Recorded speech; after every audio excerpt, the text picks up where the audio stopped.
menyadari bahwa semua kenikmatan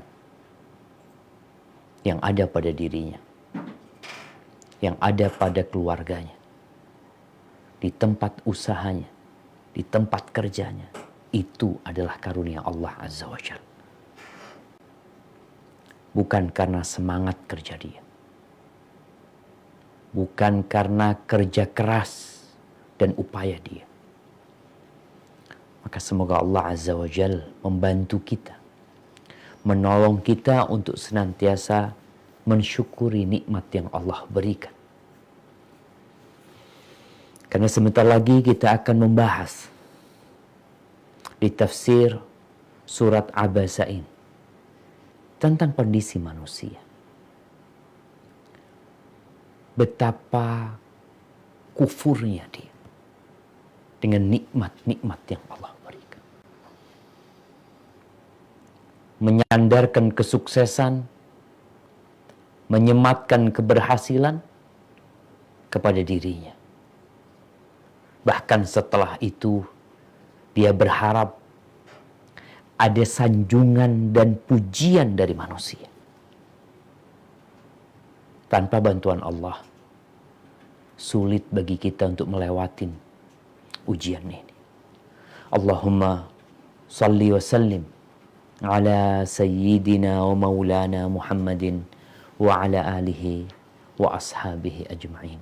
Ya Allah, semoga salawat dan salam senantiasa Engkau curahkan untuk hamba kekasih-Mu, untuk baginda Nabi kita Muhammad alaihi salatu wassalam, untuk keluarga beliau, untuk istri beliau, untuk putra-putri beliau, dan untuk seluruh sahabat Nabi.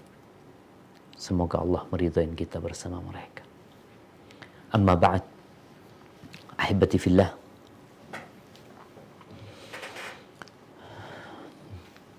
Di juz amma ini, yang terdiri dari 37 surat, hampir semuanya berbincang tentang hari kiamat. Sekali lagi, hari akhir itulah yang menjadi motivasi terbesar seorang muslim, seorang mukmin tatkala dia beramal.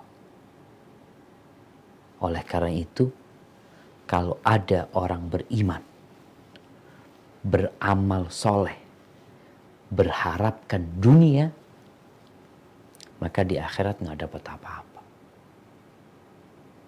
Padahal kalau diberikan semua balasan itu di dunia, berapa lama manusia menikmatinya? 100 tahun? Nggak sampai. Nah, mungkin kita akan melanjutkan. Silahkan dibaca.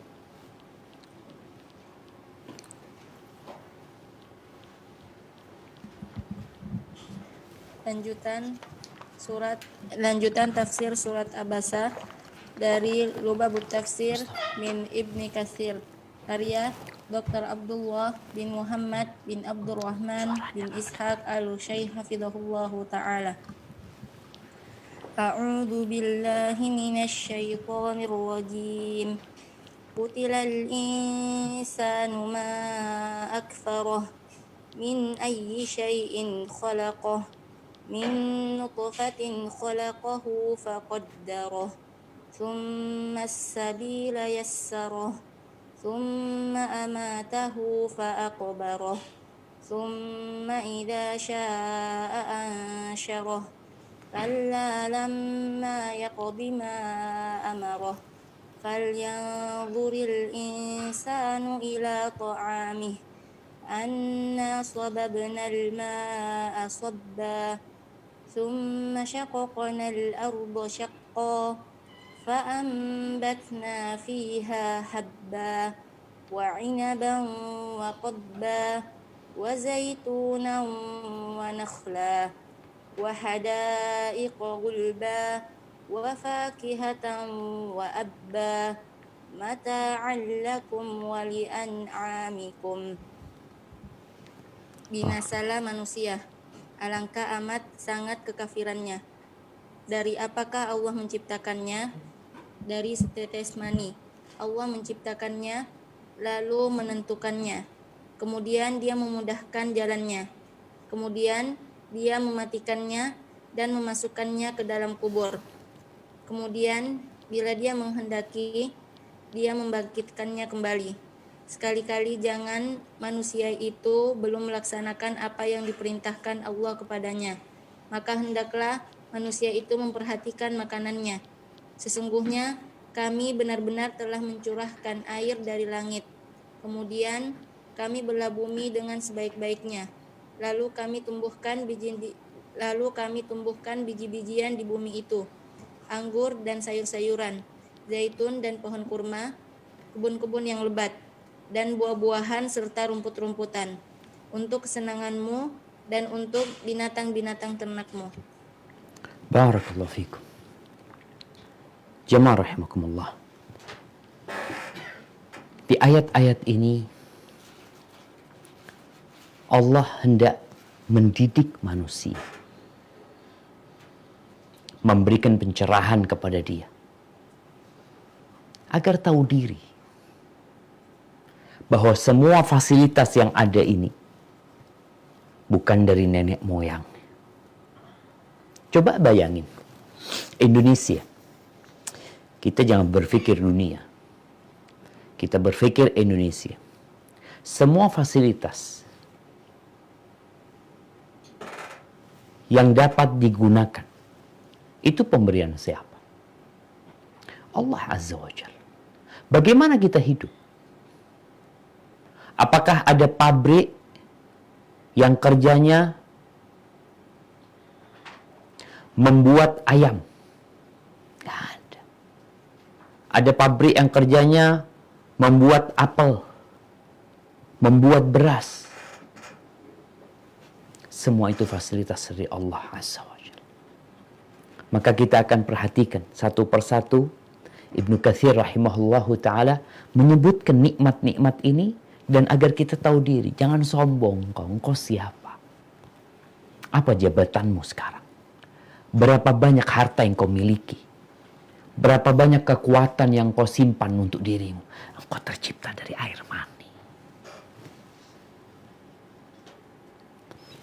Nah, silakan dibaca tafsirnya.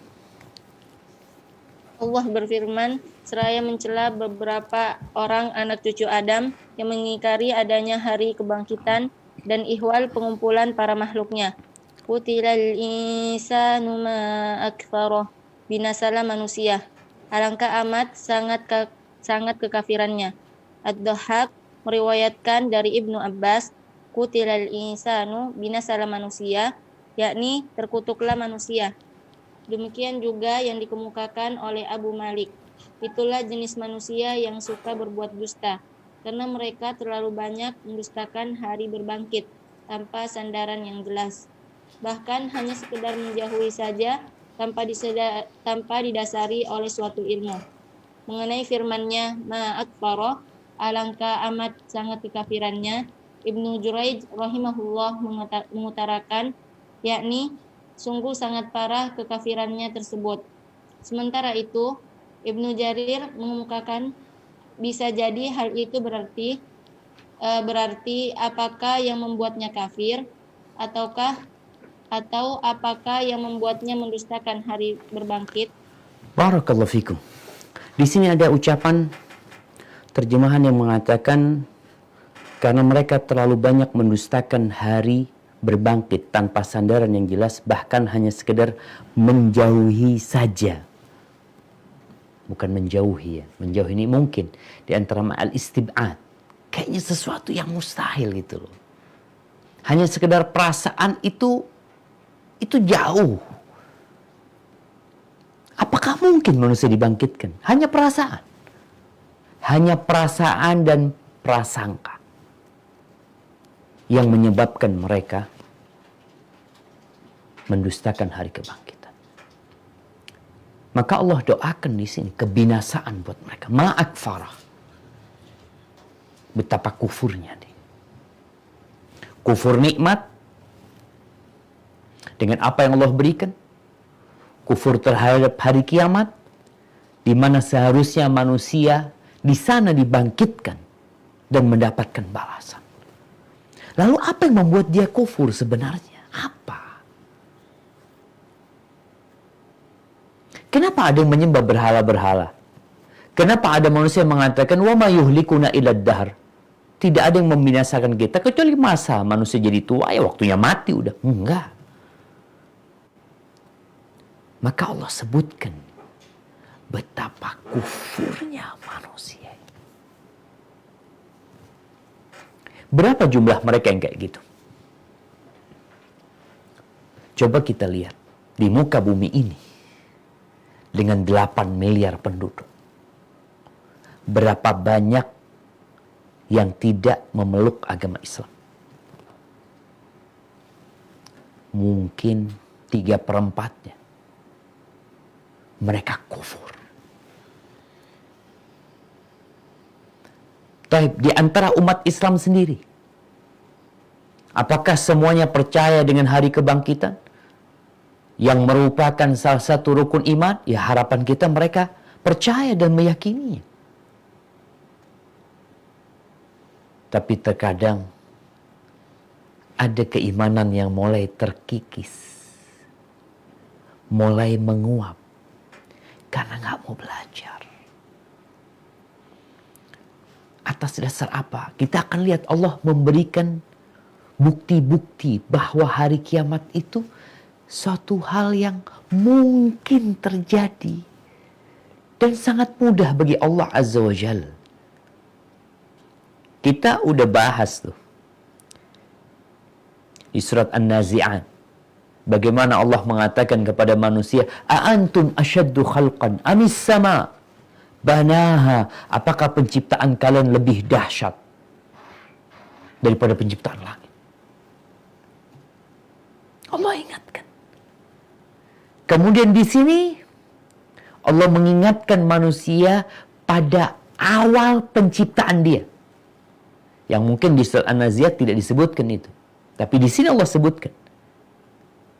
Jadi dengan berbagai metode, dengan berbagai cara Allah Azza wa Jal memberikan penjelasan kepada manusia agar nggak ada lagi alasan bagi mereka.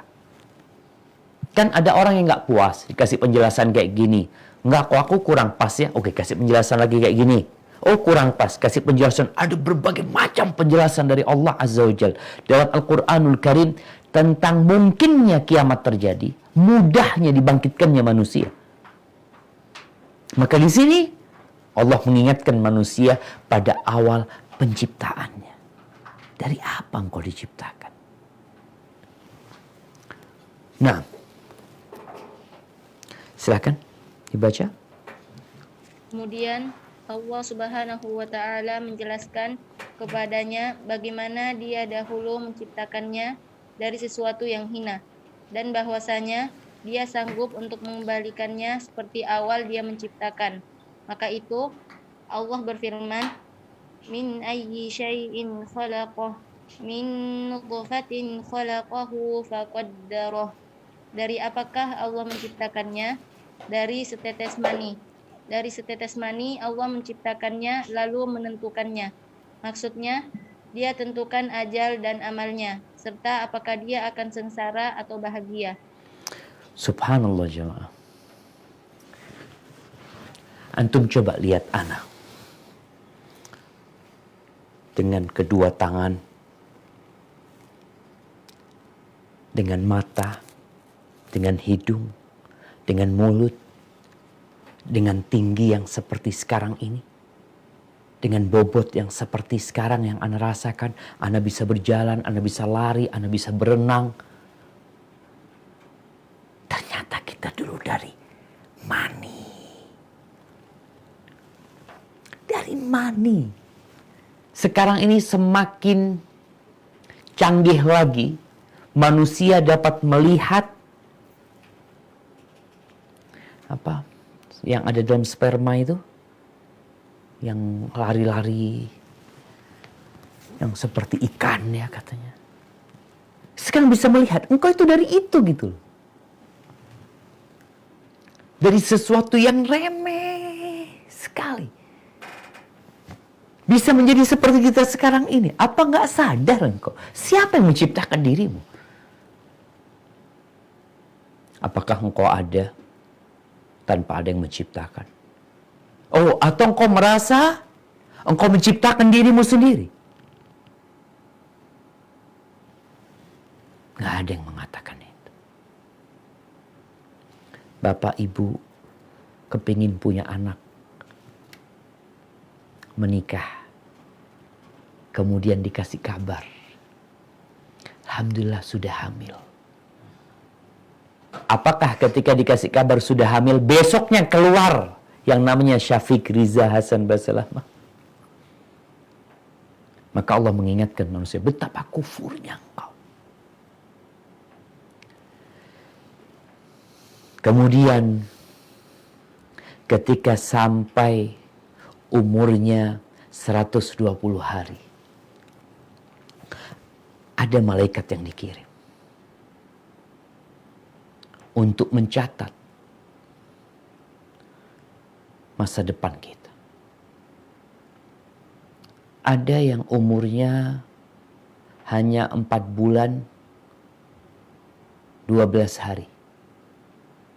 Jadi malaikat mencatat fulan 12 hari lagi mati udah. Ada yang sampai lahir. Ada yang sampai dewasa. Ada yang sampai tua. Kenapa kok beda-beda ya? Kenapa fulan umur 17 tahun mati? Kenapa fulan umur 25 tahun? Terus kenapa fulan itu yang sudah tua renta kok nggak mati-mati? Terus ada lagi fulana, Masya Allah masih segar bugar. Tahu-tahu besok dapat kabar fulana mati. Kok bisa kayak gitu kata dia? Iya jemaah. Agar kita sadar. Ada yang mencipta dan mengurusi manusia. Tapi setelah itu manusia berada di perut ibundanya. Dari air mani, berada di rahim selama 9 bulan. Nah, dilanjutkan.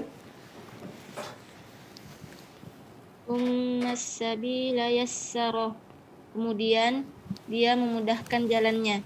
Al-Aufi meriwayatkan dari Ibnu Abbas radhiyallahu anhu, kemudian dia mempermudah keluarnya dari perut ibunya. Dan demikian juga yang dikemukakan oleh Ikrimah, Ad-Dhahhak, Abu Shalih, Qatadah, As-Suddi, dan juga menjadi pilihan Ibnu Jarir. Demikian juga Mujahid berkata, demikian sebagaimana yang difirmankan Allah, Inna hadainahu sabila imma syakiran wa imma kafura. Sesungguhnya kami telah memberinya petunjuk kepada jalan yang lurus. Maka apakah yang demikian akan disyukuri atau diingkari? Quran Surat Al-Insan ayat 76. Maksudnya Allah bukan telah ayat 76. Ayat 3. Nah. Maksudnya Allah telah jelaskan dan mudahkan kepadanya. Demikianlah yang dikatakan oleh Al-Hasan dan Ibnu Zaid. Dan inilah yang lebih kuat. Wallahu a'lam. Barakallahu fikum. Nah, tentang tafsir thumma sabila yassarahu. Kemudian dia memudahkan jalannya.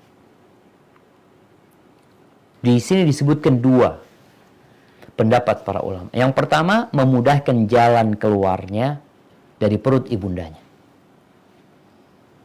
Subhanallah jamaah. Ana ketika masih kecil, ya kita nggak tahu ya. Ana masih ingat bahwasanya Ana berpikir manusia itu keluar, Ana itu keluar dari perut ibu Ana dari pusar. Bayangan Ana pusarnya ibu itu dibuka, terus anaknya diambil, terus diikat lagi pusarnya. Subhanallah. Tapi tidak, Allah memudahkan jalan keluar. Kalau sekarang mungkin ada sesar, tapi sebenarnya Allah telah memudahkan jalan keluarnya manusia dari perut ibunya tanpa melukai ibunya. Mudah keluarnya manusia. Berapa persen sih manusia yang melakukan sesar karena terpaksa? Tapi kebanyakan itu lahir normal.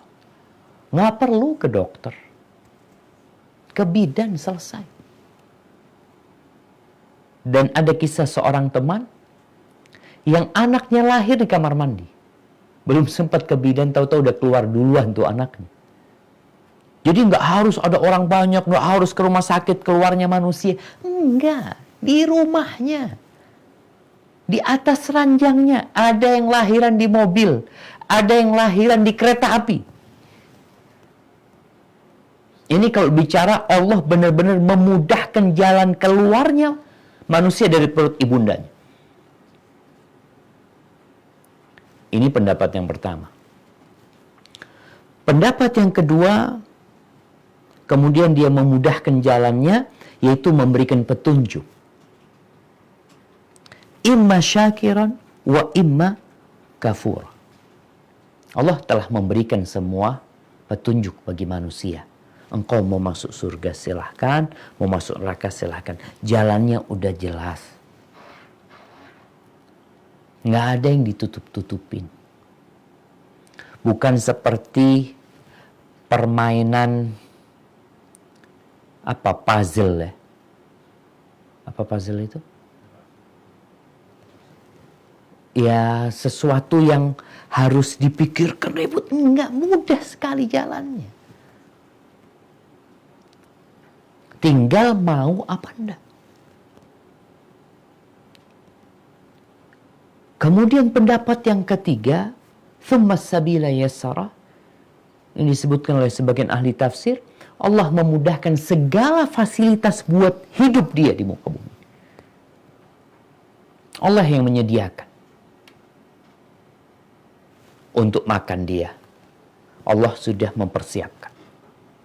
Untuk pakaian dia, Allah sudah mempersiapkan. Jadi ada yang bisa di dunia ini, ada yang bisa untuk pakaian. Sekarang Anda pakai baju nih. Bahannya dari siapa? Allah yang mempersiapkan semuanya. Taib, kaca nih yang ada di sini. Bahannya dari siapa yang menyediakan? Allah Subhanahu wa ta'ala. Kertas kita bisa baca. Bahannya dari mana? Allah lagi nyiapin. Jadi semua bahan itu Allah siapkan bagi manusia.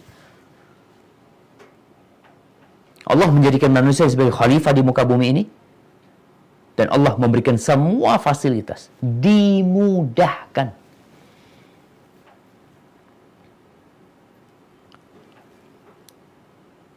Tapi manusia kufur terhadap nikmat yang Allah berikan. Setelah itu ceritanya manusia gimana?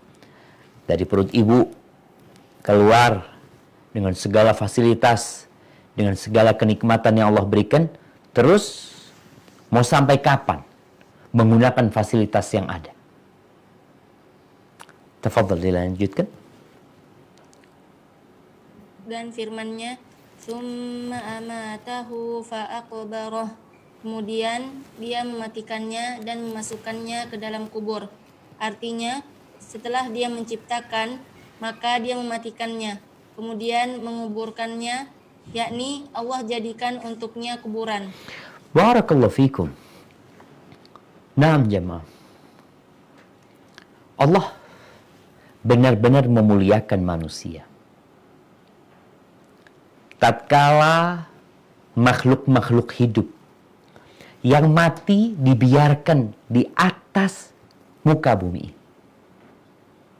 Mungkin kalau kita melihat ya, padang pasir atau hutan, atau jangan yang jauh-jauh lah, yang di sekitar kita.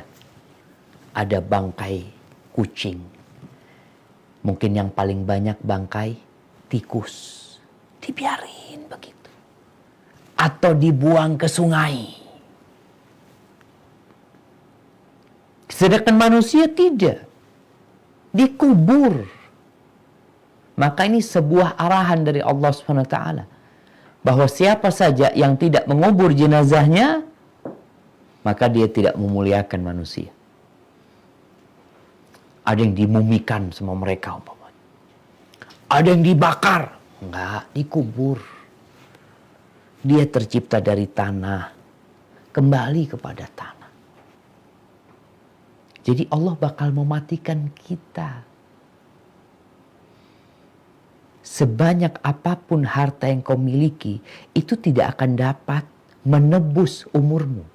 Nggak dijual umur itu, jemaah. Kalau umur itu dijual, maka orang kaya akan paling panjang umurnya. Karena dia bisa beli umur. Siapa yang jualan umur? Kalau jualan obat kuat, banyak yang jualan. Jualan obat sehat, banyak, Masya Allah. Mau cari dokter yang hebat, banyak, Insya Allah. Tapi datang ke dokter, cari rumah sakit paling hebat. Bawa uangmu, katakan, saya mau beli umur. Saya mau beli. Saya punya uang. Saya ini punya uang, Alhamdulillah, berapa? 1.000 triliun. Ada orang kaya yang hartanya 1.000 triliun. Katakan, saya mau beli 1 tahun dengan 1 triliun. Berarti dia bisa dapat umur berapa? 1.000 tahun. Bisa dipakai duitnya? Tak bisa. Allah sudah tetapkan. Thumma amatahu fa'akbar. Kemudian dia mematikan manusia nih. Yang tadi tercipta dari air mani. Yang kemudian menjadi segumpal darah, segumpal daging, kemudian menjadi janin, kemudian keluar, kemudian bisa berjalan, kemudian bisa berusaha bekerja, kemudian mati. Ini sudah ketentuan Allah. Sekali lagi, engkau nggak akan bisa beli umur. Beli kasur bisa. Beli obat bisa. Beli umur, nggak ada yang jualan. Dan kita juga tidak bisa nambah, tidak bisa mengurangi. Semua sudah ditetapkan oleh Allah Azza wa Jalla. Tapi setelah kematian, dengan kehidupan yang kita lihat di dunia ini, ada orang baik, ada orang setengah baik, ada orang jahat, ada orang setengah jahat. Ada orang kaya, ada orang miskin, ada orang zalim, ada orang yang dizalimin. Ada pencuri, ada yang dicuri, ada yang memukul, ada yang dipukul. Masya Allah, kehidupan ini. Apakah kemudian setelah itu manusia dimatikan, selesai urusannya? Kenapa ada penjara? Kenapa manusia bikin penjara? Kenapa ada pengadilan? Di dunia ini kita lihat. Karena manusia berpikir, kalau tidak ada hukuman buat orang yang melakukan kejahatan, maka rusak kehidupan ini. Manusia tidak akan merasakan kedamaian. Manusia tidak akan merasakan keadilan. Maka perlu diadakan. Ini dalam kehidupan dunia kita melihat adanya pengadilan, adanya penjara. Ada apa polisi? Dibikin instansi polisi. Karena dia tahu. Dalam kehidupan ini harus ditegakkan keadilan. Tapi ada juga orang-orang yang belum dihukum mati. Oh, untung dia, Ustaz. Belum dihukum mati, Masya Allah dia enak. Kata siapa? Allah sebutkan di sini. Setelah engkau dimatikan, kemudian apa yang akan terjadi? Barakallahu fiik. Firman Allah Jalla wa Ala, "Tsumma idza syaa'a ansyarah." Kemudian, bila dia menghendaki, dia membangkitkannya kembali. Yakni, dia akan membangkitkannya setelah kematiannya. Kemudian, dari kata itu disebut kata al-bats dan an-nusyur, kebangkitan. Barakallahu fikum. Ahibati fillah. Kita kalau pagi hari membaca doa, Allahumma bika asbahna, wa bika amsayna, wa bika nahya, wa bika namut, wa ilaikan nusyur. Itu orang yang beriman. Ya Allah, denganmu aku ini bisa hidup di pagi hari ini. Dan denganmu pula aku bisa hidup di sore hari. Wa bika nahya, hidup pun ini karena engkau ya Allah. Dan dengan mulah kita mati. Wa ilaikan nusyur. Dan kepadamu kami akan dibangkitkan. Akan dihimpun setelah kematian ini. Makanya manusia dalam kehidupan ini selalu diingatkan dengan akhir cerita agar dia tidak berbuat nista.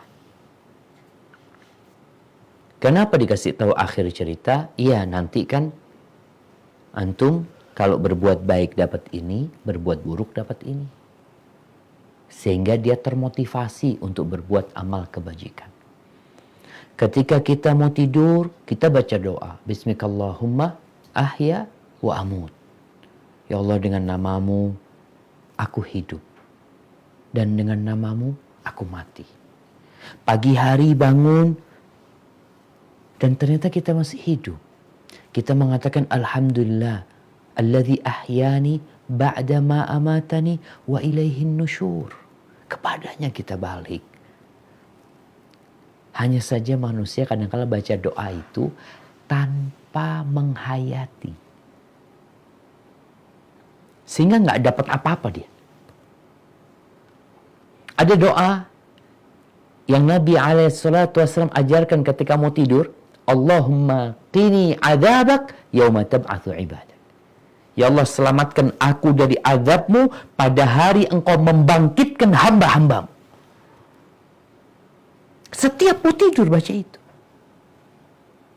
Kenapa? Karena beriman dengan hari akhir ini, itulah yang menggerakkan antum untuk bangun jam 3 malam, untuk wudu dalam kondisi semua orang tidur, lalu antum menghamparkan sejadah, lalu antum mengatakan Allahu Akbar. Antum ngantuk, antum capek loh. Kenapa antum melakukan itu? Ya, ini bekal, Ustaz. Aku akan dibangkitkan.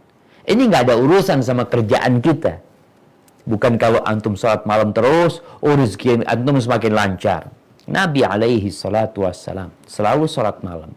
Tapi hidupnya susah. Alaihi salatu wassalam. Kalau bicara secara ekonomi. Enggak. Bukan bicara meminta kemudahan dunia. Karena urusan kita akan dibangkitkan. Nah, silakan dilanjutkan. Firman-Nya, kalla lamma yaqdi ma amarah.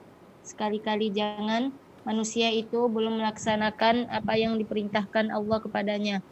Ibnu Jarir berkata, Allah Jalla Jalaluhu berfirman, kalla, sekali-kali jangan. Masalahnya tidak seperti apa yang utarakan oleh orang kafir ini, bahwa dia telah menunaikan haknya atas dirinya, baik terkait dengan dirinya maupun harta bendanya. Lamma yaqdi ma amarah. Manusia itu belum melaksanakan apa yang diperintahkan Allah kepadanya.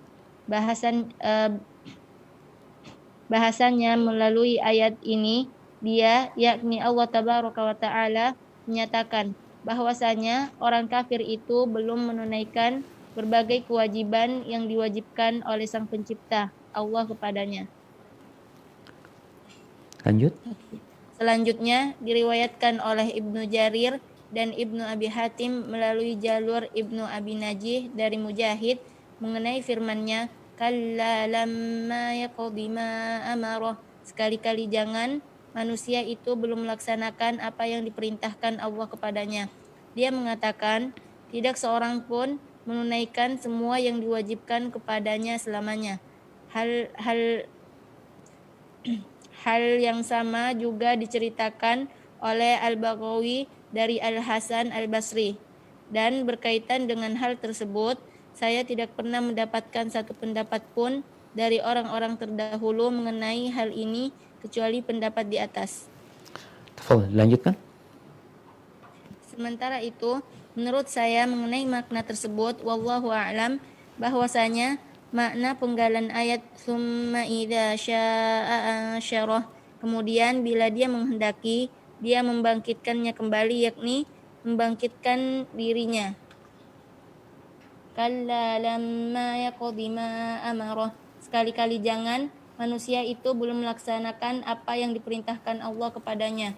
Maksudnya ialah dia tidak mengerjakannya sekarang hingga waktu berakhir, dan berakhir pula ketetapan Allah bagi anak cucu Adam, bagi siapa saja yang ditakdirkan Allah Tabaraka wa Ta'ala untuk mengadakan dan mengeluarkannya ke dunia ini. Dan Allah memerintahkan hal tersebut baik dalam hal penciptaan maupun penetapan. Lantas, jika hal itu sudah berakhir di sisi Allah, maka Dia akan membangkitkan semua makhluk dan mengembalikan mereka seperti pertama kali Dia menciptakan. Barakallahu fikum. Naam jamaah. Ini berkaitan dengan manusia yang merasa sudah menunaikan hak-hak Allah, sudah mengerjakan segala yang diperintahkan kepadanya. Kalla, sekali-kali tidak.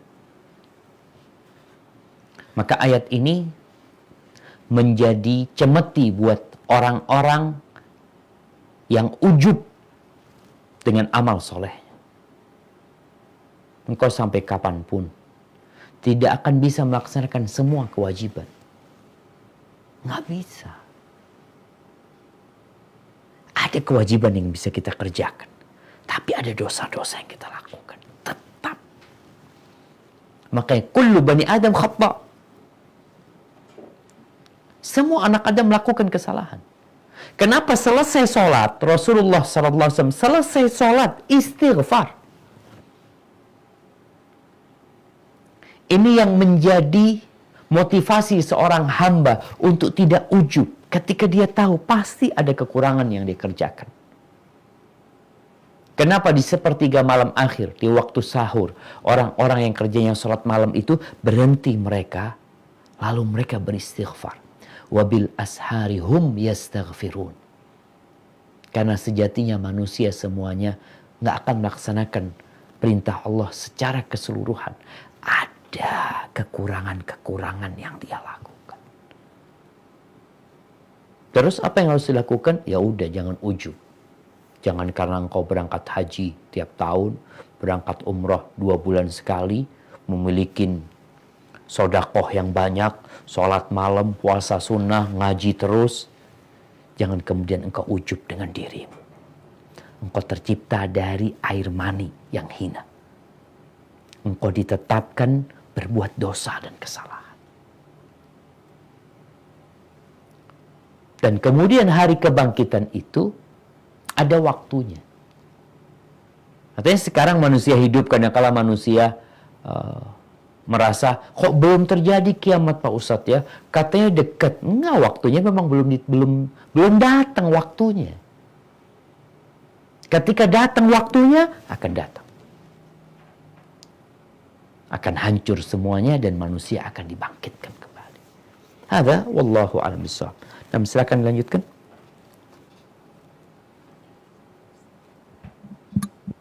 Dan firman-Nya Jalla wa ala, "Falyanzuril insanu ila ta'amih."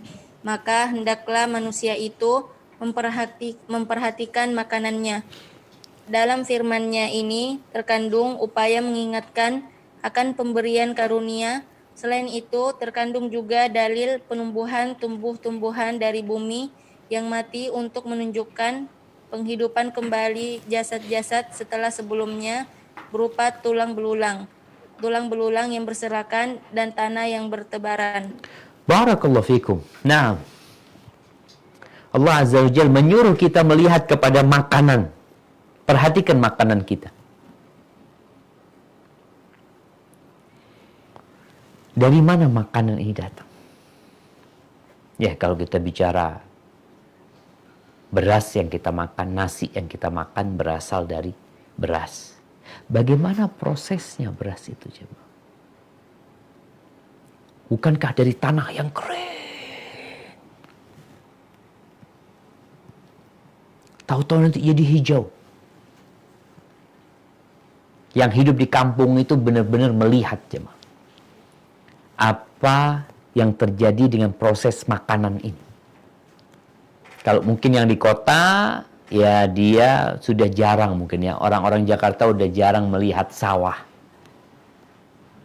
Melihat kebun udah jarang. Makanya mereka kadang-kala ke puncak. Maka tatkala mereka berangkat ke puncak dan melihat itu sawah-sawah. Bayangkan, dari itu makananku. Allah yang menumbuhkan. Dan kita pun akan dibangkitkan nantinya. Sebagaimana tanah yang mati itu tahu-tahu jadi hijau. Nanti sekali-kali kita berangkat ke satu daerah, kuning, semua keren, nggak ada tumbuh-tumbuhan. Bahkan tanahnya pecah-pecah. Berapa bulan lagi, kita lewat sana, pasti musim hujan, kita lihat hijau semuanya. Masya Allah.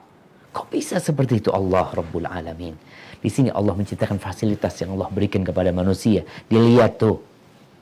Jadi kalau lagi makan, nih ibroh lain ya, kita disuruh memperhatikan makanan kita, ketika antum ada di meja makan, lihat. Ini nikmat dari mana? Allah Azza wa Jalla. Maka Syekh bin Utsaimin rahimahullah ta'ala ketika beliau menjelaskan dalam makanan yang datang ke rumah kita, yang kita konsumsi, di situ mungkin ada ratusan nikmat Allah Subhanahu wa ta'ala. Ada ratusan nikmat. Kalau antum makan ayam bakar nih, antum pikirin dulu ayam ini berupa telur. Kemudian ditaruh di mesin penetasan. Setelah itu keluar anaknya. Bayangkan orang yang menunggu dia keluar, ketika keluar, kemudian bayi ayam itu ditaruh di mesin yang hangat, dikasih lampu, ada yang tiap hari ngasih makan, kemudian ada yang bersihkan kotorannya. Oh, yang ngasih makan ayam, lihat dulu pabrik yang buat makanan ayam. Dari mana? Di situ kita lihat dari jagung, dari macam-macam, dari sana. Kemudian setelah dia berumur berapa hari, nanti ada yang divaksin tuh ayam. Ada yang kasih vitamin. Kemudian nanti tahu-tahu umur berapa hari ayam dipotong? 28 hari. 28 hari itu dipotong. Dibawa ke Jember, dibawa ke Jakarta, dibawa ke Bekasi, macam-macam. Setelah itu sampai ke rumah kita. Lihat makanan. Kemudian pendapat yang lain, di antara makna hendaklah manusia melihat kepada makanannya, melihat setelah makanan itu jadi kotoran. Perhatikan. Itu permisalan dunia. Bukankah Nabi SAW pernah mengatakan kepada Ad-Dhahhak Al-Mujasyi, ketika Nabi bertanya kepada dia alaihi salatu wassalam, ma ta'amuka ya Dhahhak? Apa makananmu wahai Dhahhak? Nabi bertanya, apa makananmu? Coba perhatikan, makananmu apa? Kata Dhahhak, al-lahmu wal laban. Daging sama susu. Kan udah memperhatikan makanannya apa? Daging sama susu. Karena memang orang-orang yang hidup di daerah Mekah dan sekitarnya sulit untuk dapat biji-bijian. Gandum apa nggak tumbuh di sana, datang diimpor dari tempat lain. Kemudian Nabi bertanya kepada Dhahhak, "Tsumma ila madza yasir?" Kemudian makananmu itu tetap makanan yang dibicarakan. Jadi apa? Daging steak umpamanya, yang dikasih bumbu macam-macam, yang setengah mateng ya, ada yang mateng banget, yang ditambahin kasih kentang, kasih macam-macam, masya Allah disuguhkan. Terus jadi apa? Ila maqad alimta ya Rasulullah. Menjadi sesuatu yang engkau sudah tahu. Lalu Rasul sallallahu alaihi wasallam mengatakan, innallaha daraba mat'am ibni Adam mathalan lid dunya. Allah menjadikan makanannya manusia itu permisalan untuk kehidupan dunia ini. Semuanya akan berakhir dengan kehancuran. Cobalah berangkat ke restoran yang paling mewah. Makanlah makanan yang paling enak, yang paling mahal. Setelah itu lihat jadi apa? Apakah kalau kita makan ya, alhamdulillah tadi malam anak makan habis 10 juta. Apakah karena habis 10 juta besok keluarnya jadi 15 juta? Jangan 15 juta. 100 ribu? Yang 10 juta ketika dikeluarkan jadi 100 ribu? Na'udzubillah. Jadi sesuatu yang kau tidak ingin melihatnya. Itu permisalan dunia. Ini diantara ahli tafsir menyebutkan walaupun makna yang disebutkan oleh Ibnu Katsir itu mungkin yang lebih dekat ya. Dalam upaya kita melihat makanan kita untuk mengambil ibrah bahwa kita akan dibangkitkan. Tapi tadi makna yang disebutkan oleh ulama lainnya itu sahih, benar maknanya. Bahwa kita disuruh juga memperhatikan makanan kita karena itu permisalan untuk kehidupan dunia ini. Baik, silakan dilanjutkan. An sababnal ma'a sabba, sesungguhnya kami benar-benar telah mencurahkan air dari langit. Maksudnya, kami telah menurunkan air dari langit ke bumi. Summa syaqaqnal arda syaqqa, kemudian kami belah bumi dengan sebaik-baiknya, yakni kami tempatkan air itu di sana, lalu masuk ke dalam lapisan-lapisan tanah. Selanjutnya, masuk ke dalam biji-bijian yang terdapat di dalam bumi, sehingga tumbuh tinggi dan tampak pada permukaan bumi. Fa'ambatna fiha habban wa inaban wa qadba, lalu kami tumbuhkan biji-bijian di bumi itu, anggur dan sayur-sayuran. Yang dimaksud al-hab di sini adalah semua biji-bijian, dan kata al-inab sudah sangat populer, yaitu anggur, sedangkan al-qad berarti sejenis sayur-sayuran yang biasa dimakan mentah oleh binatang. Ada juga yang menyebutnya dengan al-qad. Demikian itulah yang dikemukakan oleh Ibnu Abbas, Qatadah, Ad-Dhahhak, dan As-Suddi. Adapun Al-Hasan Al-Basri mengatakan al-qad berarti makanan binatang.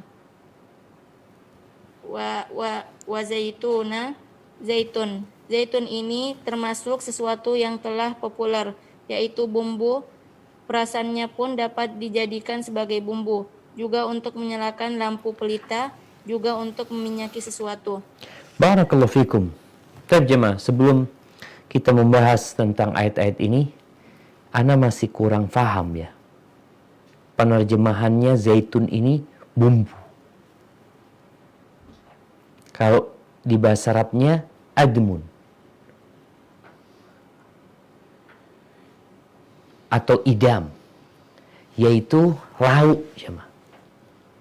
Karena zaitun ini digunakan biasanya orang makan roti itu dicolekin di minyak zaitun. Maka kalau dikatakan terjemahannya bumbu, wallahu a'lam, coba nanti dilihat lagi apakah memang ada yang menerjemahkan udmun atau idam itu sebagai bumbu. Tapi yang lebih populer, Nabi SAW pernah suatu hari makan roti, Nabi minta ada lauknya. Kata keluarganya, nggak ada, yang ada cuma cuka waktu itu. Maka kemudian Nabi SAW mengatakan ni'mal idam al-khal, cuka ini lauk yang paling zen. Kembali kepada nikmat yang Allah berikan, makanan tadi itu, yang kita disuruh memperhatikan. Siapa yang menurunkan air dari langit? Kadangkala kita nggak ingin turun hujan. Kita punya hajatan, kita punya urusan, kita takut banjir, tapi nggak ada yang bisa menghalangi hujan itu turun. Allah sebutkan anna sababnal ma sabba. Kami yang menuangkan air itu kami. Banjir yang terjadi kemarin di mana? Di Kalimantan. Yang disebutkan karena volume air hujannya itu tidak seperti biasanya. Jadi volumenya semakin banyak, berlipat-lipat kali. Pertanyaannya, siapa yang menurunkan? Makanya pemerintah nggak bisa berbuat apa-apa. Terus caranya gimana? Ketika turun hujan, jangan mengeluh. Terus Ustadz, ana nggak kepingin hujan turun sebenarnya. Engkau nggak punya kekuasaan untuk itu. Tapi engkau bisa berdoa. Awal hujan turun, katakan Allahumma sayyiban nafi'an. Ya Allah, jadikan hujan yang bermanfaat. Ini sikap seorang muslim. Jadi kampung-kampung yang banjir nih sekarang, daerah-daerah yang rawan banjir, kita harus kampanye kepada mereka, kalau turun hujan, baca doa ini. Supaya hujannya itu bermanfaat. Karena sejatinya hujan ini diturunkan untuk memberikan manfaat kepada umat manusia yang bertakwa kepada Allah Azza wa Jalla. Tapi dia dapat menjadi azab. Allah sebutkan di sini, dari air hujan itu, siapa yang membuat biji-bijian itu terbelah? Ana punya beberapa ekor ayam, ana kasih makan jagung. Oh, subhanallah, ayamnya udah nggak ada. Beberapa ekor tuh. Ana lihat tumbuh jagung nih jamaah. Ana nggak niat nanam jagung. Nggak ada bayangan ana mau bercocok tanam jagung, nggak ada. Tapi setelah ana melihat, kok tumbuh, ana baru mikir, ya Allah, kayaknya harus ditanam. Kenapa? Ternyata jagung itu kalau tidak dimasukkan ke tanah, akarnya itu tidak kuat. Jadi harus dimasukkan ke tanah dulu. Terus ditutup, nanti dia akan terbelah sendiri. Siapa yang membelah bumi ini? Allah Azza wa Jalla. Allah sebutkan. Bukan engkau. Enggak. Manusia cuma masukin itu jagung terus ditutup. Yang membelah siapa? Yang menumbuhkan siapa? Allah Azza wa Jalla. Berbagai macam tumbuhan. Allah sebutkan di sini. Bicara ada biji-bijian, ada anggur, ada sayur-sayuran, ada zaitun. Wah, subhanallah, mungkin dulu orang Indonesia itu sulit untuk makan buah zaitun. Oh iya, subhanallah, lupa. Kalau bicara zaitun, tadi Anda sampaikan minyak zaitun itu dicelup. Buah zaitunnya itu buat lauk sama orang Arab. Kalau antum ke hotel-hotel di Indonesia pun, hotel-hotel bintang 5 itu biasanya kalau sarapan ada buah zaitun. Ada yang warnanya hitam, ada yang warnanya hijau. Itu disuguhkan. Ngelihat sekarang kita. Kalaupun mungkin kayak apa zaitunnya, lihat di internet. Gimana tuh buah zaitun Allah tumbuhkan. Dibuat lauk, minyaknya dibuat, segalanya kalau minyaknya sekarang. Mau dibuat masak, bisa. Mau dibikin lampu dulu, untuk hidupin lampu bisa. Untuk obat-obatan bisa. Siapa yang menciptakan? Allah Azza wa Jalla. Barakallahu fikum. Nah, kemudian disebutkan dan diperas menjadi manisan atau ofon. Nah, silakan dilanjutkan. Nah. Wanakhlan. Wanakhla dan pohon kurma. Ia dapat dimakan mentah, hampir matang, atau rutop yang sudah matang. Atau tamar, baik yang masih mentah atau sudah masak, dan diperas menjadi manisan atau cuka. Barakallahu fikum. Di sini disebutkan wa nakhla.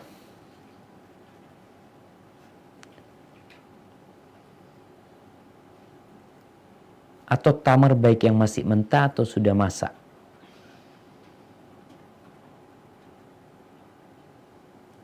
Ya. Berkaitan dengan pohon kurma ini. Walhamdulillah sekarang di Indonesia pun kurma ini tumbuh. Coba perhatikan. Kurma ini bisa dimakan mentah. Mentah dalam busur namanya, yang masih hijau. Itu bisa dimakan. Bahkan di Indonesia terkenal kalau orang itu ingin hamil, suruh makan apa? Makan pentilnya kurma. Oh, semoga benar ya, wallahu a'lam bishawab. Tapi yang jelas itu bisa dimakan memang. Jadi kalaupun keyakinan orang itu tidak benar, tapi itu memang makanan. Walaupun masih kecil, dia sudah bisa dimakan. Atau dimakan setengah matang. Disebutkan di sini rutop. Jadi rutop itu yang setengah matang. Tapi ada yang matangnya itu baru setengahnya, kuning sama coklat biasanya kadang-kadang kita ngelihat. Alhamdulillah sekarang di Indonesia juga orang bisa menikmatin rutop. Jadi pohon-pohon kurma yang ada di Indonesia ini sepertinya belum bisa jadi tamar. Belum bisa matang. Tapi bisanya tadi jadi buser, balah, atau jadi rutop. Kemudian ya dari itu macam-macam lagi. Bisa dibikin manisan, bisa dibikin cuka, Bahkan kita tahu orang-orang menjadikan kurma ini bahan untuk membuat khamr. Tapi Ibnu Katsir tidak menyebutkan khamr karena itu diharamkan.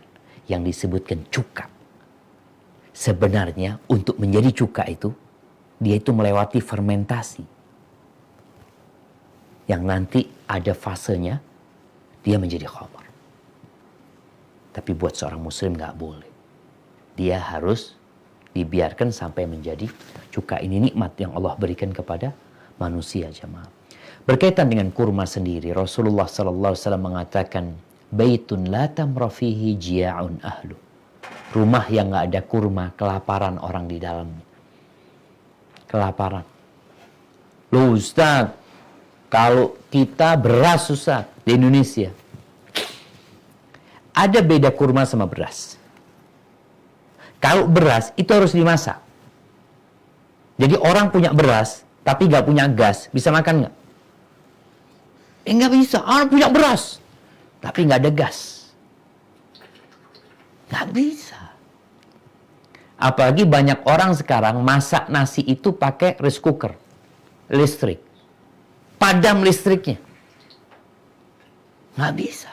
Nih orang-orang yang kebanjiran sekarang, kalau kita kasih beras, mereka ngomong, ya Allah gimana beras ini? Masih harus masak. Kita ini masih nggak punya tempat untuk masak. Kalau dikasih nasi, ya harus segera dimasak, dimakan. Nggak dimakan, bau. Kasih kurma. Sebulan masih bisa dimakan. Tapi kita nggak biasa, Ustaz. Dibiasakan. Coba engkau taruh kurma di rumahmu. Sehingga kita supaya nggak biasa nyemil yang macam-macam ya.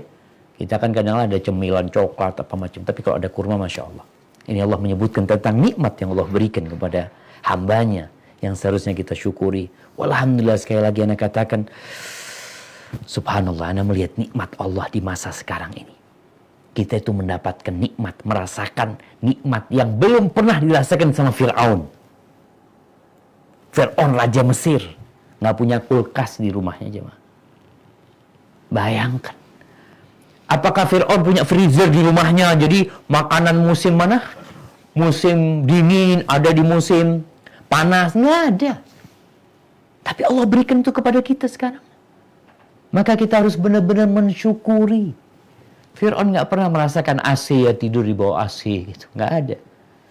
Allahu Akbar. Cuma kita memang sekali lagi. Qutilal insan ma'akfarah. Binasa manusia. Betapa kufurnya dia itu. Tafadhol dilanjutkan. Wahadaiqa gulba, dan kebun-kebun yang lebat, yakni kebun-kebun. Al-Hasan dan Qatadah mengemukakan gulba berarti pohon kurma yang lebat lagi rapat. Ibnu Abbas serta Mujahid mengemukakan gulba berarti setiap yang merapat dan berkumpul. Dan Ibnu Abbas juga mengutarakan gulba berarti pohon yang dapat dijadikan sebagai tempat bernaung.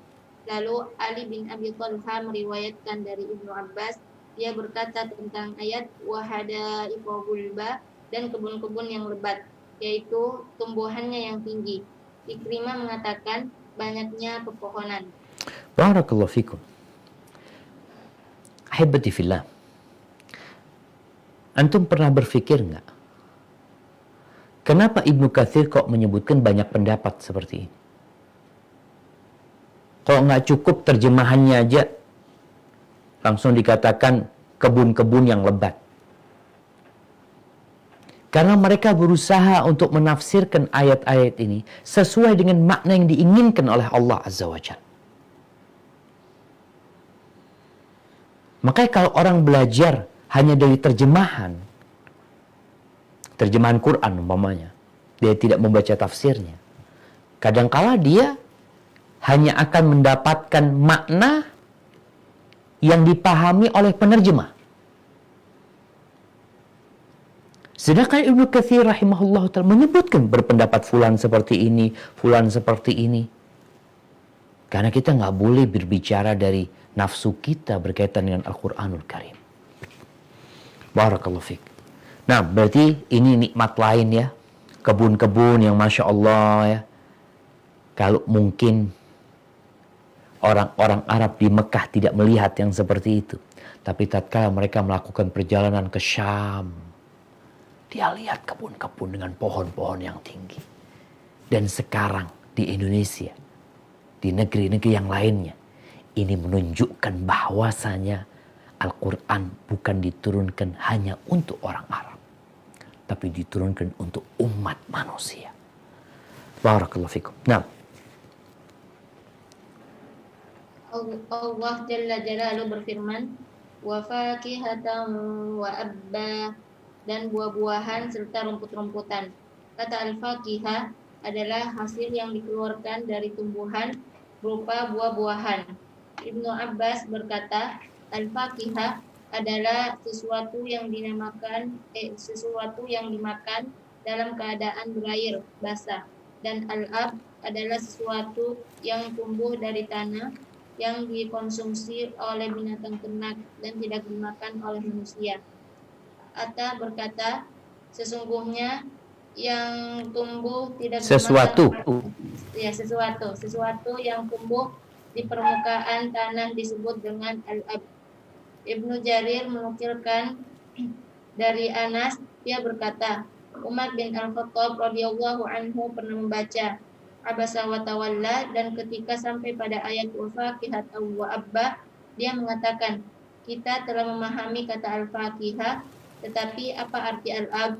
Namun Umar segera menegur dirinya sendiri. Dia berkata, demi Allah, hai Ibnu Al-Khattab, itu adalah pertanyaan yang berlebihan dan menyusahkan diri sendiri. Sanad itu sahih. Hadis tersebut telah diriwayatkan oleh lebih dari satu perawi dari Anas, dan hal itu berarti juga bahwa dia bermaksud untuk mengetahui bentuk, jenis, dan wujudnya. Jika tidak, maka setiap orang yang membacakan ayat ini akan mengetahui bahwasanya ia adalah salah satu jenis dari tumbuhan bumi. Hal itu berdasarkan firman-Nya, فَأَنبَتْنَا فِيهَا حَبًّا وَعِنَبًا وَقَضْبًا وَزَيْتُونًا وَنَخْلًا وَحَدَائِقَ غُلْبًا وَفَاكِهَةً وَأَبًّا. Lalu kami tumbuhkan biji-bijian di bumi itu, anggur dan sayur-sayuran, zaitun dan pohon kurma, kebun-kebun yang lebat dan buah-buahan serta rumput-rumputan. Barakallahu fikum.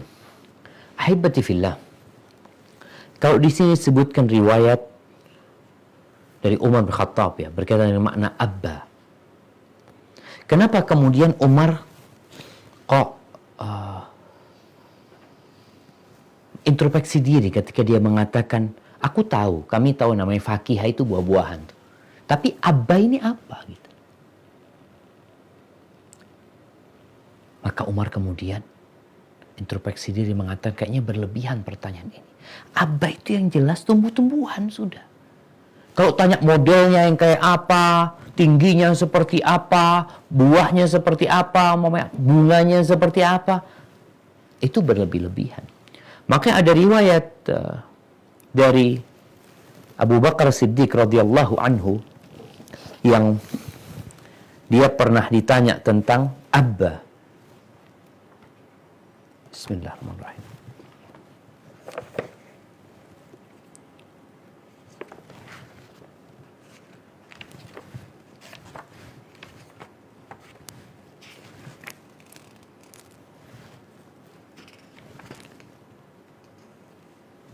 Nah,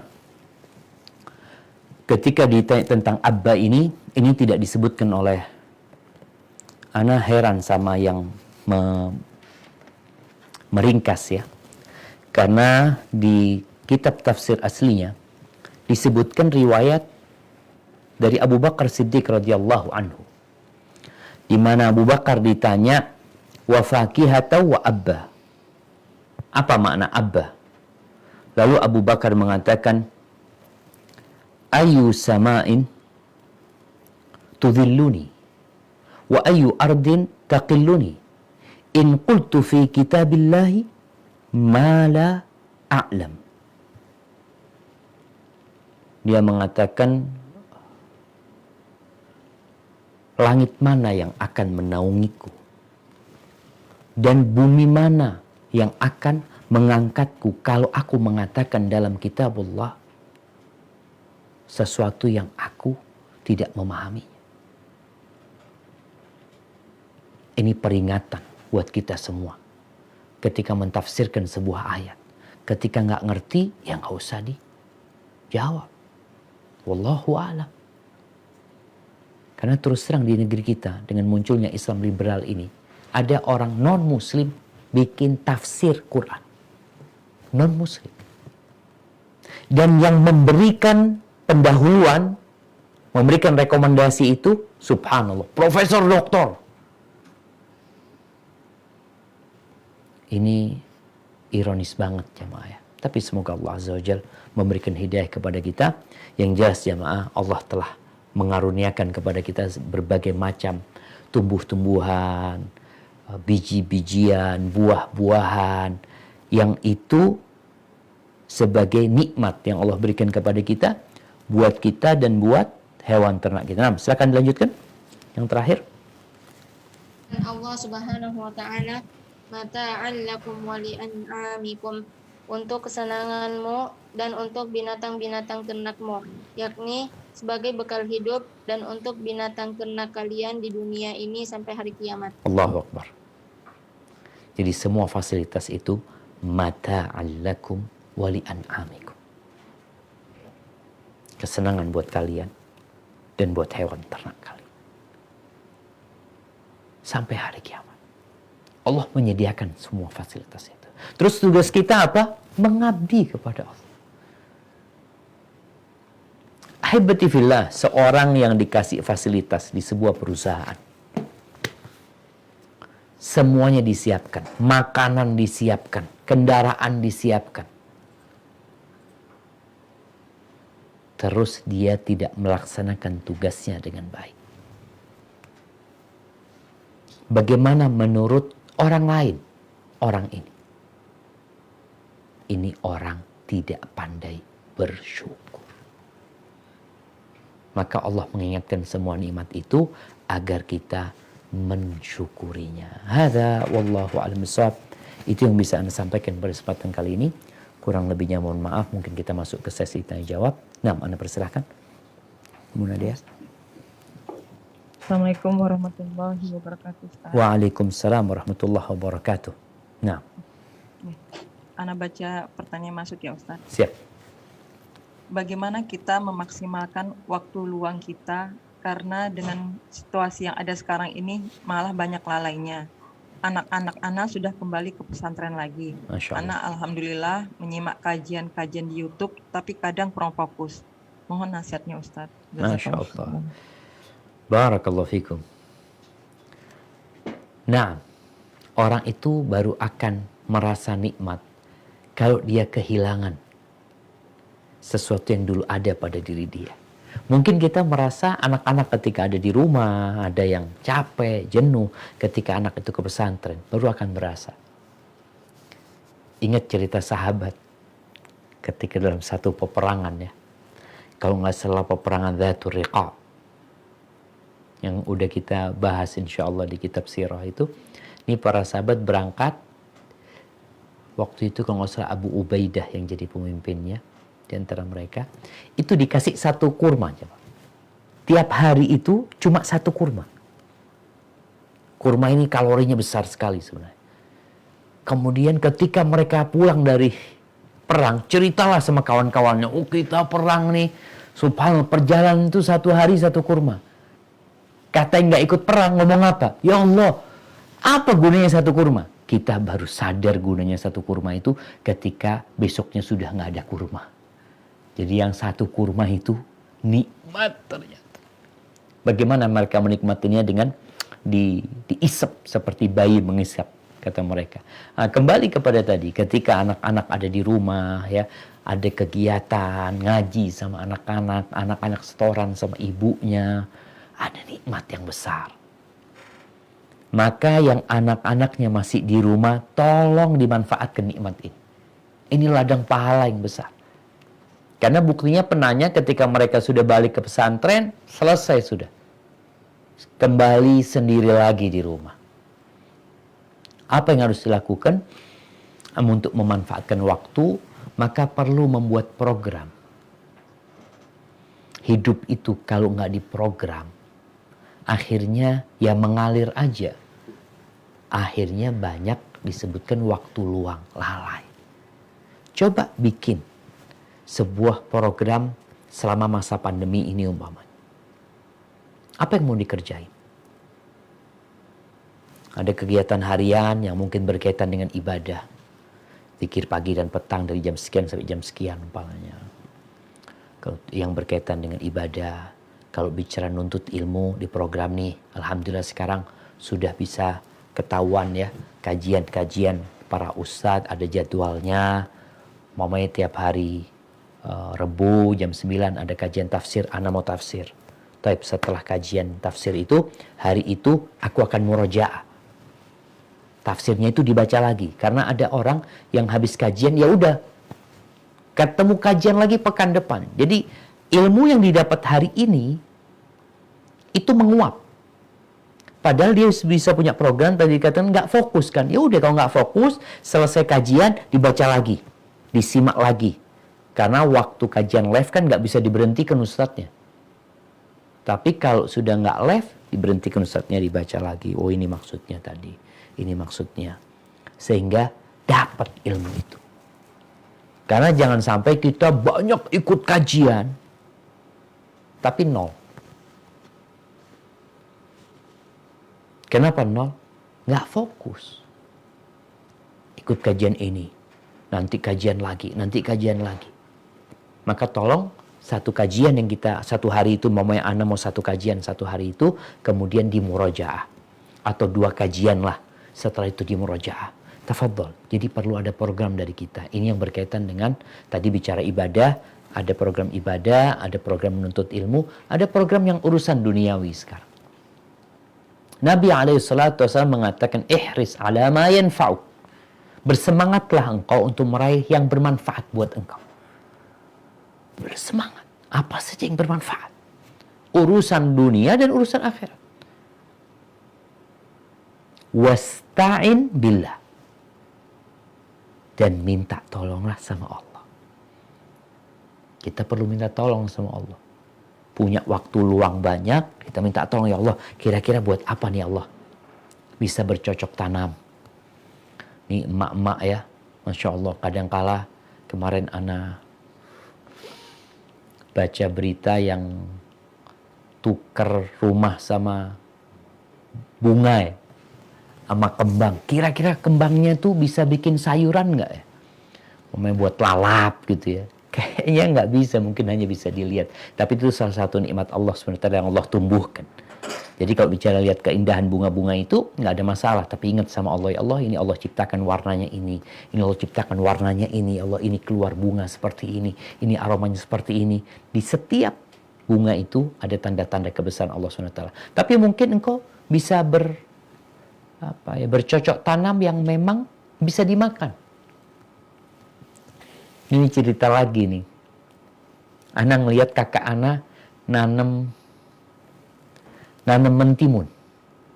Buah satu mentimun itu. Ya Allah senengnya kata dia. Padahal beli mentimun itu, beli 1.000 dapat banyak. Tapi satu buah itu kata dia, mau dibeli 5.000 sama orang nggak dikasih. Kenapa? Ada perasaan, ya Allah ini tanamanku gitu loh. Aku yang nanam ini Masya Allah. Itu bisa menjadi untuk mengisi waktu kita ya. Tanam cabai atau apa di rumah, kegiatan-kegiatan yang bermanfaat yang kemudian bisa dibagikan kepada tetangga. Insya Allah dengan cara seperti itu kita bisa memanfaatkan waktu yang ada untuk olahraga, untuk apa.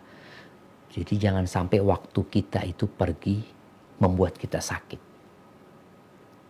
Waktu luang kita buat kita sakit.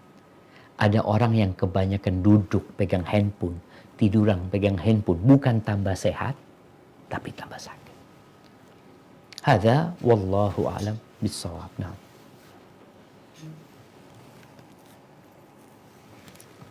Pak Doli, Bu Lili, Uti, Meli mau bertanya langsung. Assalamualaikum Ustaz. Waalaikumsalam warahmatullahi wabarakatuh. Ahlan wa sahlan. Tafadhali. Ahlan bik Ustaz. Mau bertanya mengenai kan takdir kita itu kan sudah dituliskan di Lauhul Mahfuz ya Ustaz. Nah, Tapi kan juga takdir itu bisa berubah melalui doa. Itu penjelasannya bagaimana ya Ustadz? Barakallahu fiik. wa fiik wa barak.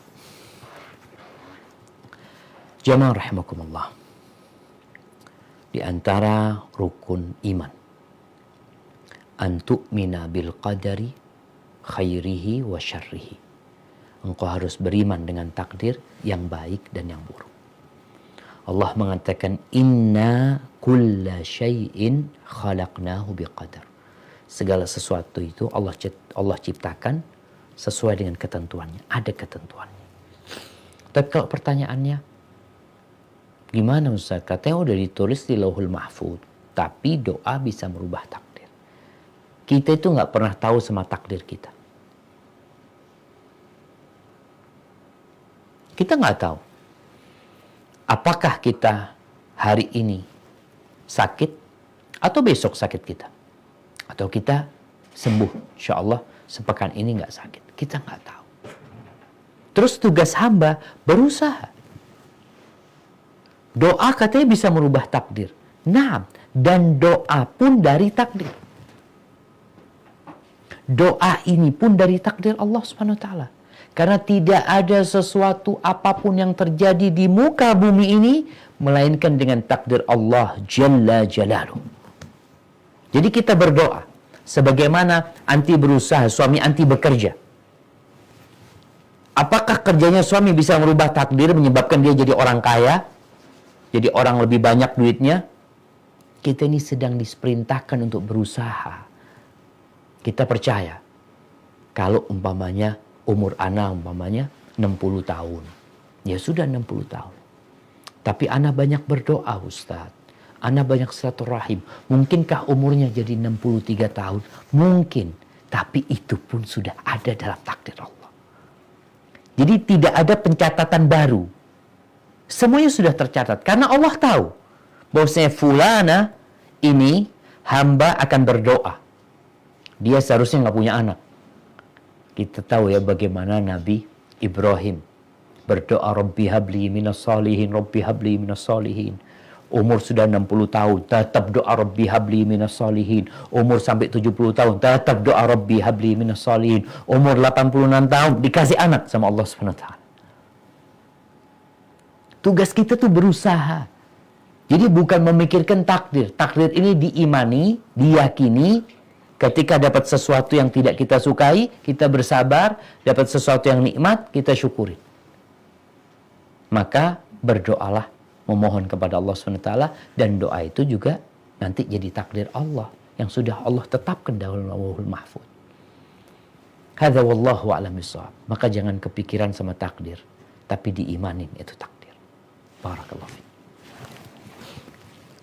Tafadholi Uti Leli bertanya langsung.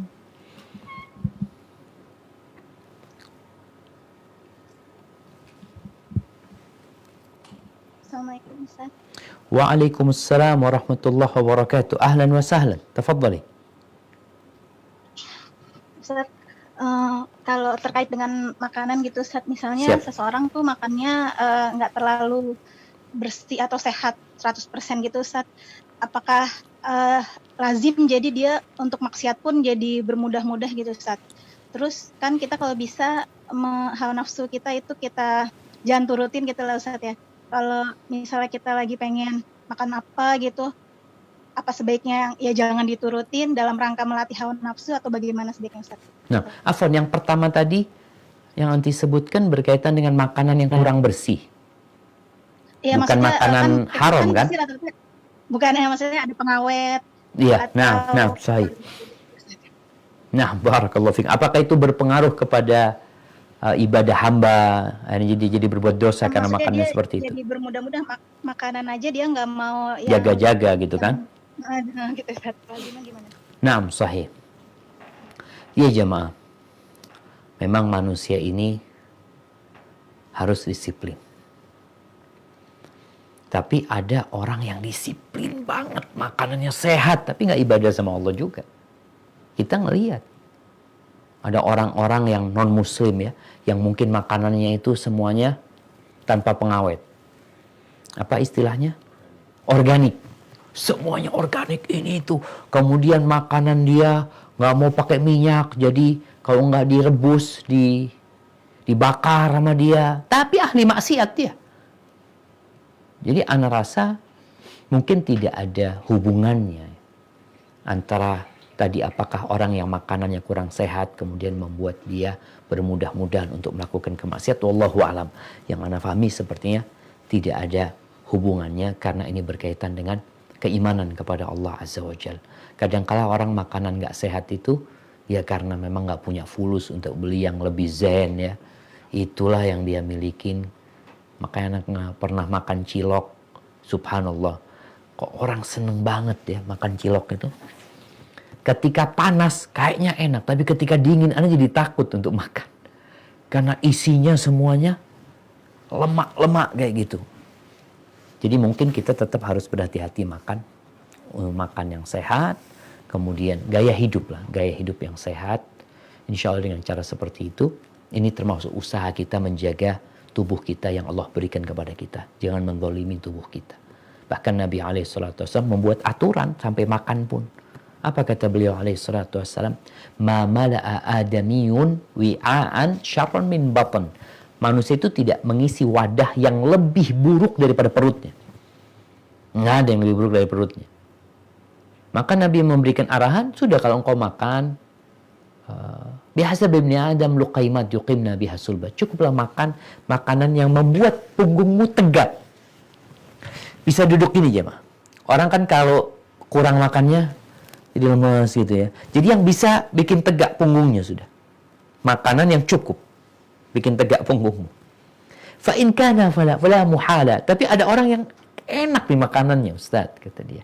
Enak banget. Kalau harus engkau makan zen, maka sepertiga buat makanan, sepertiga buat minum, sepertiga buat nafas. Karena ada orang yang tempat nafasnya udah habis. Diisi makanan sama air. Makanya kadang kala dia bersendawa lagi ya, keluarkan apa? Mengeluarkan udara dari perut, itu udara dari perut itu. Itu di antara penyebabnya wallahu alam. Karena tempat nafasnya itu pun sudah diisi makanan sama dia. Maka usahakan jangan sampai kalau makan itu sampai kekenyangan lah. Cukup sepertiga. Dan setiap orang tahu sepertiga dia seperti apa. Jadi jangan disamakan sepertiga ana sama sepertiganya fulan ya. Nggak sama lah sepertiga kita. Terus pertanyaan selanjutnya. Apa kok lupa?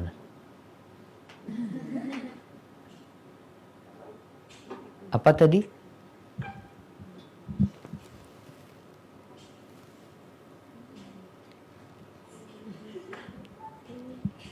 Nah, mana yang bertanya tadi? Utilili.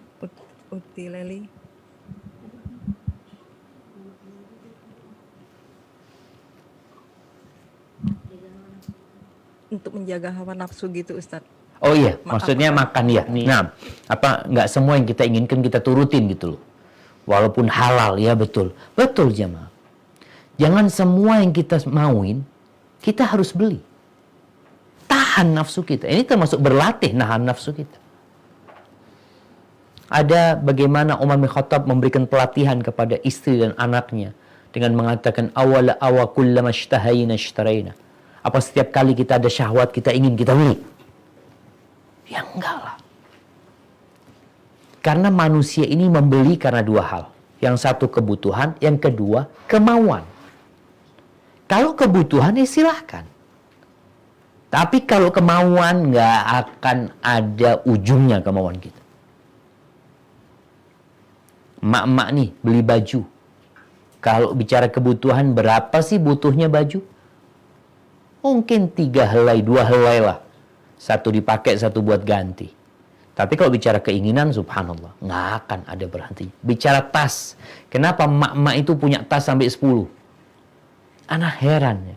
Bayangin ya, kalau emak-emak berangkat kajian, bawa 10 tas dia. Datang kajian, taruh tasnya. Diketawain sama orang. Kenapa? Enggak usah, butuhnya cuma 1. Iya, butuhnya cuma 1. Terus kenapa banyak? Itu kemauan, bukan kebutuhan. Maka mungkin kita perlu mengontrol kemauan kita, keinginan kita.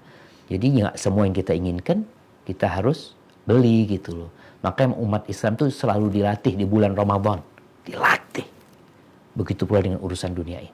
Kalau yang halal engkau tinggalkan, apalagi yang haram. Karena biasanya orang kalau bermudah-mudahan dengan yang mubah-mubah, terakhir ya lewat dikit kadang-kala jemaah. Semoga Allah menyelamatkan kita ya. Hada wallahu a'lam bishawab. Ya Ustadz, pertanyaannya masuk Ustadz. Assalamualaikum warahmatullahi wabarakatuh.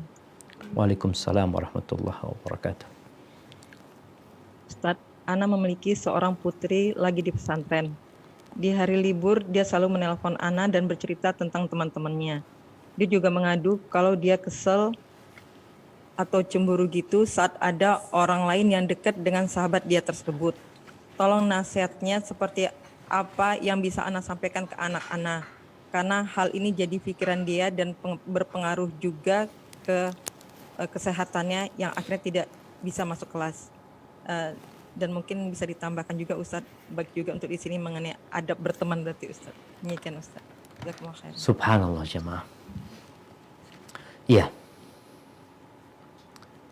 Mungkin yang perlu ditanamkan kepada diri kita sendiri, kawan-kawan kita, bahwa kita berteman itu landasannya karena Allah SWT.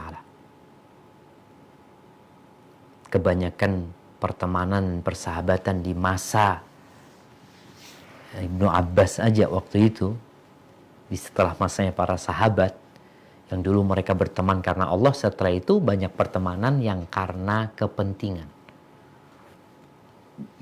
Kalau dikatakan ada orang lain yang dekat sama sahabat kita, maka bagaimana mereka jadi kawan lagi? Jadi anti sampaikan kepada anak anti menjadikan fulana yang dekat sama sahabat anti juga sahabat anti. Sehingga katakan semua sahabatmu sahabatku. Selama sama-sama orang baik ya, insya Allah itu mungkin yang perlu ditanamkan di diri anak kita. Kalau bicara kepentingan ya, kita ini kadang-kala ya Allah, semoga Allah menyelamatkan kita. Mamanya anak kenal sama seorang donatur kaya raya, dekat sama anak nih. Kemudian tahu-tahu ada orang lain yang masuk dekat sama dia juga. Itu mungkin ada perasaan, aduh nanti dia nggak donasi di tempat anak lagi.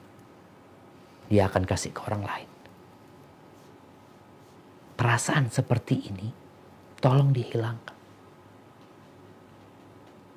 Kenapa? Kita ini bersandar sama Allah Azza wa Jalla. Bukan bersandar sama fulan semua akan pergi. Hanya Allah yang akan tetap dan abadi. Maka sampaikan kepada anak kita juga bahwasanya semua pertemanan itu yang tidak didasari dengan ketakwaan akan jadi permusuhan. Jadi tanya sama anak, apa alasanmu bersahabat sama dia? Dia orangnya baik, dia orangnya soleha, ini itu. Kemudian fulanah yang mau berteman sama sahabatmu yang dekat sama dia, orangnya baik lagi. Ya udah, kita itu perbanyak sahabat, sampaikan kepada dia. Perbanyak sahabat. Satu musuh itu banyak. Dan 1000 kawan itu sedikit. Maka itu mungkin yang perlu ditanamkan kepada teman-teman ya. Kemudian buat yang di ma'had ini yang sedang belajar tahfidz ya, ada adab berkawan yang harus diperhatikan berkaitan dengan niat kenapa engkau berkawan sama fulan. Lalu kita diperintahkan untuk saling mencintai sesama umat Islam.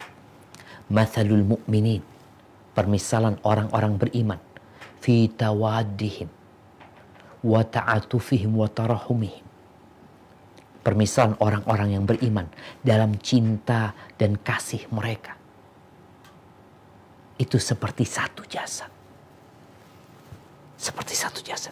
Idza ishtaka minhu udun. Kalau ada yang sakit, semuanya merasakan sakit tersebut. Maka hendaklah kita saling mencintai karena Allah, saling membantu, hilangkan rasa hasad, cintai orang lain seperti mencintai diri sendiri. Perasaan ini kalau ada di diri kita, insya Allah kita akan hilang dari penyakit hasad tadi yang membuat anaknya pernahnya sampai sakit-sakit, itu kadang-kala penyebabnya hasad, perasaan hasad. Dia nggak suka. Maka bagaimana sekarang perasaan tidak suka itu berubah jadi perasaan suka. Dengan cara tadi menanamkan cintailah orang lain seperti mencintai diri sendiri. Jadi kalau ada orang lain yang dekat sama fulan, ya Allah, ana senang dekat sama fulan. Aku ingin kau juga dekat sama fulan. Ahlan yuk kita bersahabat bersama-sama dengan harapan tatkala kita meninggal dunia, kita bisa saling mengingat dan saling memberikan syafaat nantinya. Hadza wallahu a'lam bissawab. Mungkin kita masuk ke pertanyaan terakhir, kemudian barakallahu fiik. Ustadz, fadilah membaca Quran surah Al-Ikhlas 10 kali yaitu kan dibangunkan rumah di surga. Pertanyaannya, apakah tetap mendapatkan fadilah tersebut jika seseorang tidak mengetahui fadilah tersebut, jadi melakukan hanya mendengar dari teman bahwa hal itu adalah baik dilakukan? Dan apakah membacanya harus dalam satu waktu atau bersamaan gitu, Ustadz? Demikian, Ustadz. Nah, barakallahu fikum ya. Berkaitan dengan membaca 10 kali surat Al-Ikhlas yang akan dibangunkan rumah di surga Allah Azza wa Jal. Yang pertama, hadis ini ternyata diperselisihkan oleh para ulama. Dulu Syekh Albani rahimahullahu ta'ala mensahihkan. Dulu Syekh Albani mensahihkan itu hadis. Kemudian beliau meralat, ternyata hadisnya dhaif. Tapi bukan berarti kita nggak bisa mengamalkan. Karena membaca Al-Fatihah itu dianjurkan, bahkan itu sepertiga Al-Quranul Karim. Walaupun tanpa fadilah rumah tadi di surga, Allah Azza wa Jalla kita diperintahkan untuk membaca Al-Fatihah, Al-Ikhlas. Dan itu fadilah, semoga Allah berikan kepada kita insya Allah. Tapi kalau bicara tanpa diniatkan, begini jemaah, pentingnya kita itu memiliki fiqhun niat. Memahami bagaimana berniat. Ada orang puasa sunnah, ya sekedar puasa aja. Puasa sunnah, kenapa? Ya memang sunnah puasanya ini. Nabi puasa hari Senin gitu loh. Kita insya Allah berharap ya fadilahnya itu hari diangkatnya amal ya. Kita meniatkan itu. Padahal kita bisa meniatkan supaya kita lebih besar lagi pahalanya di akhirat nanti. Meniatkan untuk dijauhkan dari api neraka. Meniatkan supaya masuk dari pintu surga Ar-Rayyan. Kemudian meniatkan untuk mendapatkan syafaat. Sehingga kita semangat beramalnya. Dalam bayangan kita ini ada banyak pahala tuh. Kita niat kepingin ini, kepingin ini, kepingin ini, kepingin ini, kepingin ini. Ini penting buat kita. Terus kalau dia cuma niat puasa sunnah aja, ya semoga Allah berikan fadilah tersebut ya. Hanya saja wallahu a'lam. Kan innamal a'malu binniyat. Amalan itu tergantung niatnya. Contohnya ada orang puasa dia. Tujuan niat dia itu supaya dimudahkan urusan anaknya yang sedang kuliah, mau daftar kuliah ke Madinah. Dia puasa untuk itu niatnya.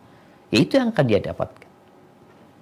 Orang sodakoh itu kan bisa ngobatin orang sakit jadi penyembuh. Niatnya cuma itu. Padahal sodakoh itu menyelamatkan dari api neraka, menghindarkan kita dari mati busuk. Perlu itu dihadirkan. Supaya kita benar-benar mendapatkannya. Kalau bicara innamal a'malu binniyat. Amalan itu tergantung niatnya.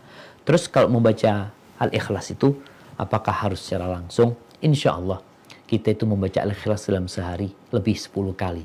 Kalau kita mendawamkannya. Di pagi hari 3 kali, sore hari 3 kali, dan 6 kali. Setiap selesai sholat kita baca. Kemudian sebelum tidur kita baca. Kalaupun antum mau baca dalam kondisi duduk membacanya kemudian 10 kali, insya Allah nggak ada masalah. Semoga Allah memberikan fadilah dan keutamaan membaca Al-Ikhlas tersebut buat kita. Hadza wallahu a'lam bissawab. Itu yang bisa Anda sampaikan. Kurang lebihnya mohon maaf. Yang benar dari Allah, yang salah dari diri Anda pribadi. Allah dan Rasulnya terbebaskan dari kesalahan itu. Subhanakallahumma wa bihamdika asyhadu an la ilaha illa anta astaghfiruka wa atubu ilaik. Wassalamualaikum warahmatullahi wabarakatuh.